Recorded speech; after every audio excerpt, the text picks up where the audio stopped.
you have. We're getting now into just general medical science and no more content. So now's the time if you have any just general contents, any questions not regarding the content, just general medical science or biomed, please ask here. And remember, when I say medical science, it's interchangeable with biomed. All right, my first big tip, stay on schedule, as I said. I know this is something that whenever I say, people are like, oh, yeah, we know that. But really, really, really, I mean that. I would suggest printing a term schedule. I do this every term. I print out, your uni usually gives you one, like a term schedule that you can print out with all the weeks and days off and things like that, and go through and put down when all your assessments are due. So you can look at it and know, okay, this is coming up, this is coming up. So you're not like, oh my gosh, I have 2 days to do this, okay? I would also make notes in a physical journal and set reminders on your phone, and not or any devices of any and all due dates and exam dates. So what I mean by that is, don't just set your reminders on your phone.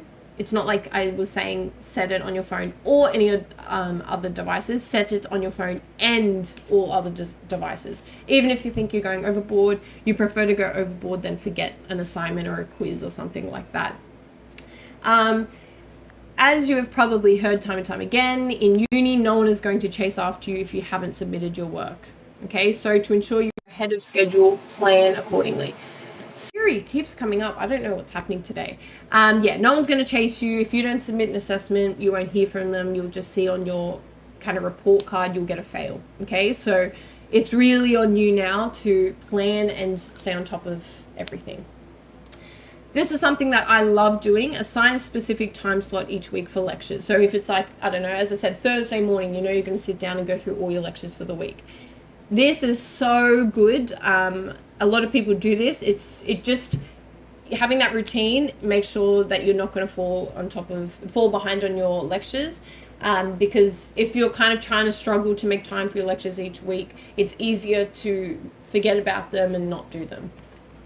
Listen to your lectures. This is one of the biggest pieces of advice I can give you. Please don't be that person who just reads through your lectures and copies and pastes like phrases from your lectures or just writes down the notes. Please don't be that person. I know so many people who do this.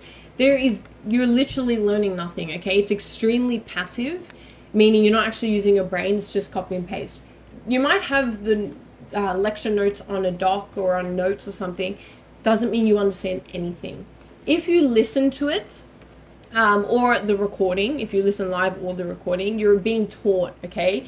The content by someone, yeah, you're being taught, especially, yeah, this is another thing. Also, your uni lecture will give extra content than what's just on the slide, okay? And even though you might not write all of it down, it helps to understand it better and visualize things when they give extra content. So please, I'm not saying only ever attend your live lecture and never watch a recording if you're able to. I'm not saying that, but just listen to it. Don't just look at the lecture slides.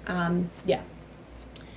Join a course or unit society if there is one. So I know there are like anatomy societies, there are microbiology societies, there are medical science societies or clubs. Definitely join them. Definitely. Your society usually will have great study resources that you can use to study and help with assessments. Yes, if it's a course-specific society like microbiology society, it definitely helps. They give you sample assessments that they've done, practice questions, that kind of stuff. Really good. Definitely join the medical science society or medical science club, or I don't know, the equivalent of it in your uni. If you have one, definitely join it.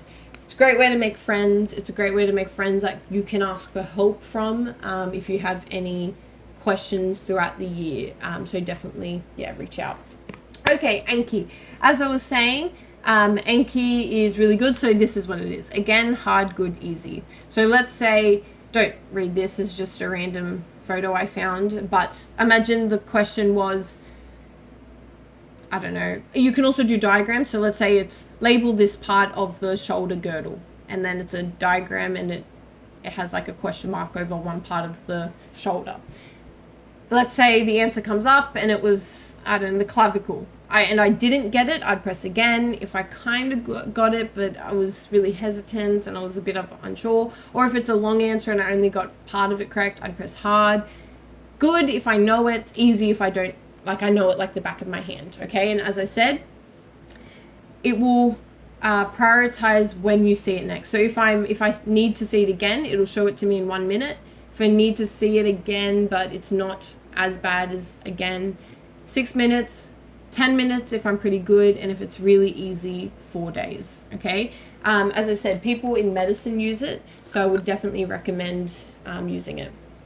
Other things, go to O Week if you haven't started uni already. If you haven't had your O Week yet, go to O Week. Or orientation day, okay? It's really, really, really helpful. Firstly, you get free resources, and who doesn't love free resources? You can also join up to a medical science society or club there, and other clubs. My uni is like known for having so many societies. We literally have like dog lover society, spicy food lover society, like a bunch of random ones. And it's just a great way to make friends and really fun, and you get free stuff from them. And yeah, I would definitely recommend going to O Week for that.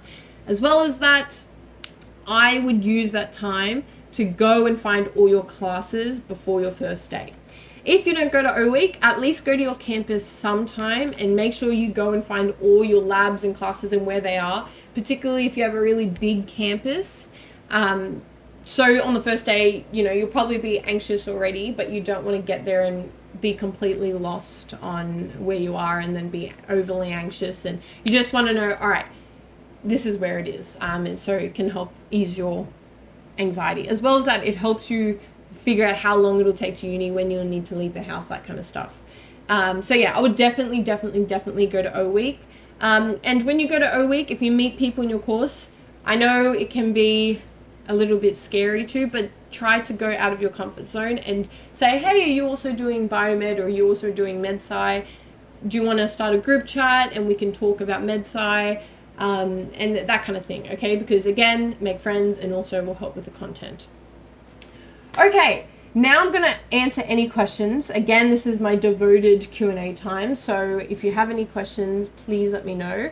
I do have one. Is Anki or Quizlet better?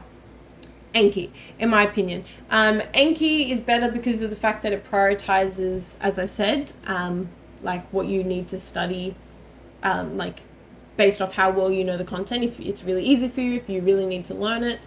But Quizlet is good for using other people's resources, because Anki isn't online, it's its own application, so obviously you can't really find other people's resources on there unless you go searching on the internet and then download their flashcards.